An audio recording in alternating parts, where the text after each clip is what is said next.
Imaginez une seconde.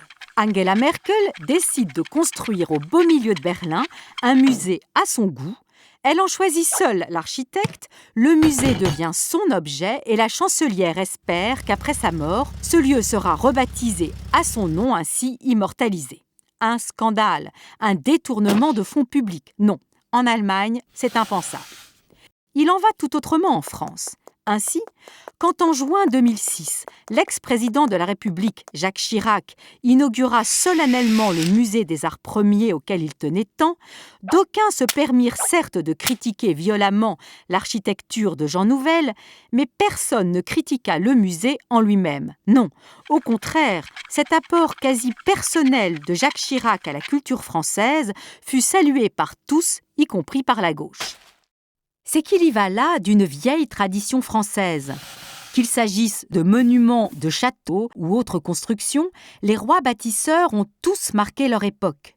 Et c'est cette tradition royale que semblent avoir perpétuée sans sourciller les présidents de la Ve République, pour le meilleur et pour le pire.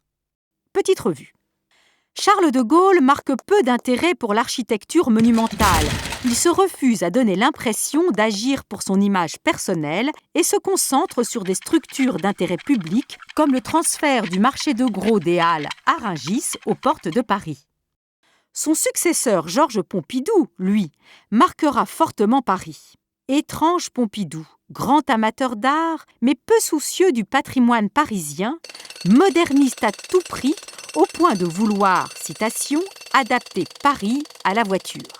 Si Beaubourg, cet établissement culturel nommé officiellement Centre Georges Pompidou après sa mort, est une réussite incontestable, on ne peut pas dire la même chose de la démolition des anciennes halles de Baltard en plein centre de Paris. Un vrai drame, ni de l'annexion des berges de la Seine pour y construire une voie rapide, ni de la construction du front de Seine, un lieu désolé sans unité architecturale. Pompidou est aussi le constructeur de la seule tour de bureau au centre de Paris, la tour Montparnasse. Quand Valéry Giscard d'Estaing arrive au pouvoir en 1974, il fait radier les autres grands travaux prévus par son prédécesseur.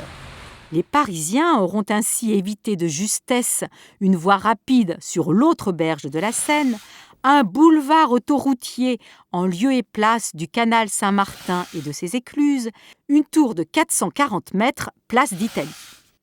Valéry Giscard d'Estaing sera l'homme de la Cité des sciences et de l'industrie, et il sera à l'initiative de plusieurs projets qui ne seront concrétisés qu'après son septennat, comme celui d'un institut du monde arabe. Mais le septennat de Giscard d'Estaing restera marqué par la haine farouche qui oppose le président à Jacques Chirac, à l'époque maire de Paris. Ils se battront notamment comme chien et chat sur l'aménagement du site des Halles et on retiendra la formule de Chirac « L'architecte en chef des Halles, ce sera moi, carrément et sans complexe ». Il eût mieux valu qu'il ait eu quelques complexes. Viendra alors le bâtisseur entre tous, François Mitterrand. Il lance une politique de grands travaux comme on n'en a jamais vu depuis Napoléon III, ce que d'aucuns ne manqueront pas de railler. On le dira Louis XIVien, pharaonique, mégalomaniaque. On lui doit l'Arche de la Défense, qui clôt avec panache ce que les Français ont coutume d'appeler avec la modestie qu'on leur connaît la plus belle perspective du monde. Mais c'est un raté. Ce qui devait devenir l'Arche de la Fraternité a été privatisé et mène, avec ses nombreux bureaux sans lumière du jour et donc inutilisés, une existence pour le moins obscure. Mitterrand sera plus heureux avec l'aménagement du Grand Louvre et surtout avec l'audacieuse pyramide de verre proposée par l'architecte d'origine chinoise Pei. Pas de concours, contrairement à la législation, et une décision prise par Mitterrand seul. Le projet de la pyramide mettra Paris en ébullition. Partisans et opposants se livreront une véritable guerre de tranchées.